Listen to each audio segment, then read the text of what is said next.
संक्षिप्त महाभारत में आदि पर्व में सूर्यपुत्री तप्ती के साथ राजा संवरण का विवाह। वैशंपायन जी कहते हैं, जन्मेजय गंधर्व के मुख से तप्ती नंदन संबोधन सुनकर अर्जुन ने कहा, गंधर्वराज, हम लोग तो कुंती के पुत्र हैं, फिर तुमने तप्ती नंदन क्यों कहा? यह तप्ती कौन थी जिसके कारण हमें तप्ती नंदन कह रही हो?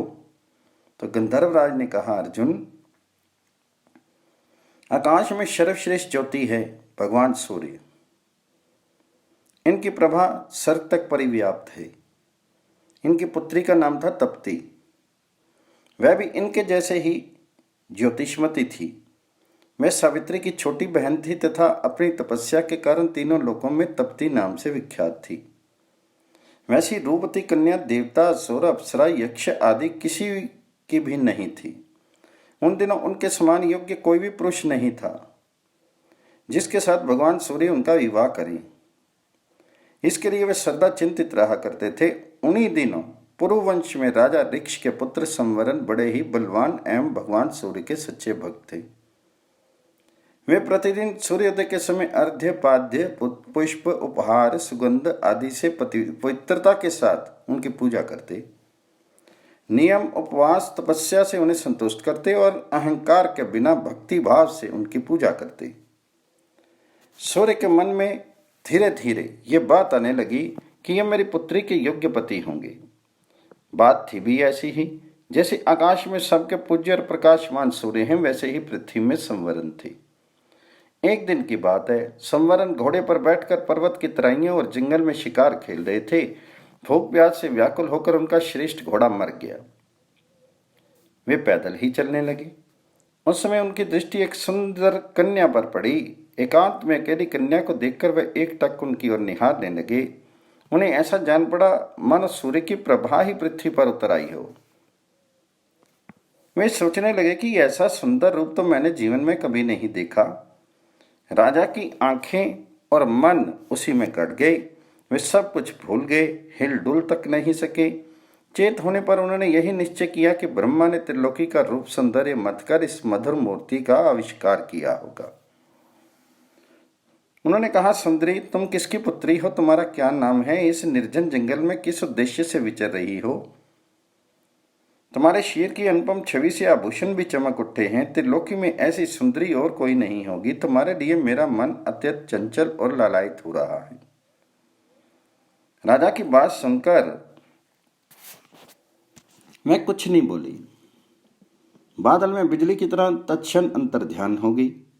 राजा ने उसे ढूंढने की बड़ी चेष्टा की।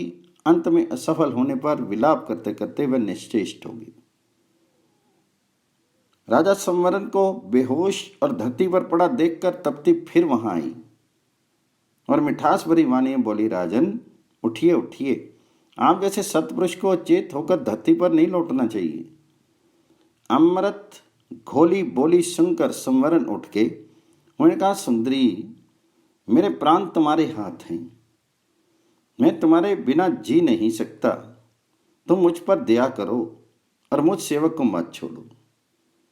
तुम गंधर्व विवाह के द्वारा मुझे स्वीकार कर लो, मुझे जीवन दान दो। तप्ती ने कहा, राजन, मेरे पिता जीवित हैं। मैं स्वयं अपने संबंध में स्वतंत्र नहीं हूं। यदि आप सचमुच ही मुझसे प्रेम करते हैं तो मेरे पिता से कहिए। इस परतंत्र शरीर से मैं आपके पास नहीं रह सकती। आप जैसे कुलीन, भक्तवत्सल और विश्व विश्रुत राजा को पति रूप से स्वीकार करने में मेरी ओर से कोई आपत्ति नहीं है। आप नम्रता, नियम और तपस्या के द्वारा मेरे पिता को प्रसन्न करके मुझे मांग लीजिए। मैं भगवान सूर्य की कन्या और विश्ववंद्या सावित्री की छोटी बहन हूं। यह कहकर तप्ती आकाश मार्ग से चली गई। राजा संवरण वहीं मूर्छित हो गए। उसी समय राजा संवरण को ढूंढते ढूंढते उनके मंत्री, अन्यायी और सैनिक आ पहुंचे।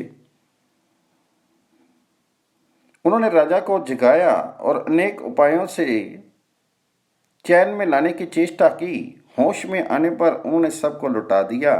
केवल एक मंत्री को अपने पास रख लिया। अब पवित्रता से हाथ जोड़कर ऊपर की ओर मुंह करके भगवान सूर्य की आराधना करने लगे। उन्होंने मन ही मन अपने पुरोहित महर्षि वशिष्ठ का ध्यान किया। ठीक 12वें दिन वशिष्ठ महर्षि आए। उन्हें राजा संवरण के मन का सारा हाल जानकर उन्हें आश्वासन दिया और उनके सामने ही भगवान सूर्य से मिलने के लिए चल पड़े। सूर्य के सामने जाकर उन्होंने अपना परिचय दिया और उनके स्वागत, प्रश्न आदि के अनंतर इच्छा पूर्ण करने की बात कहने पर महर्षि वशिष्ठ ने प्राणपूर्वक कहा, भगवान, मैं राजा संवरण के लिए आपकी कन्या तप्ती की याचना करता हूँ। आप उनके उज्जवल यश, धार्मिकता और नीतिज्ञता से परिचित ही हैं। मेरे विचार से वे आपकी कन्या के योग्य पति हैं। भगवान सूर्य ने तत्काल उनकी प्रार्थना स्वीकार कर ली और उन्हीं के साथ अपनी सर्वांग सुंदरी कन्या को संवरण के पास भेज दिया। वशिष्ठ के साथ तप्ती को आते देखकर संवरण अपनी प्रसन्नता का संवरण नहीं कर सके। इस प्रकार भगवान सूर्य की आराधना और अपने पुरोहित वशिष्ठ की शक्ति से राजा संवरण ने तप्ती को प्राप्त किया और विधि पूर्वक पानी ग्रहण संस्कार से संपन्न होकर उसके साथ उसी पर्वत पर सुखपूर्वक विहार करने लगे। इस प्रकार वे 12 वर्ष तक वहीं रहे।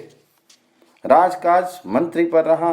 इससे इंद्र ने उनके राज्य में वर्षाई बंद कर दी। अनावृष्टि के कारण प्रजा का नाश होने लगा।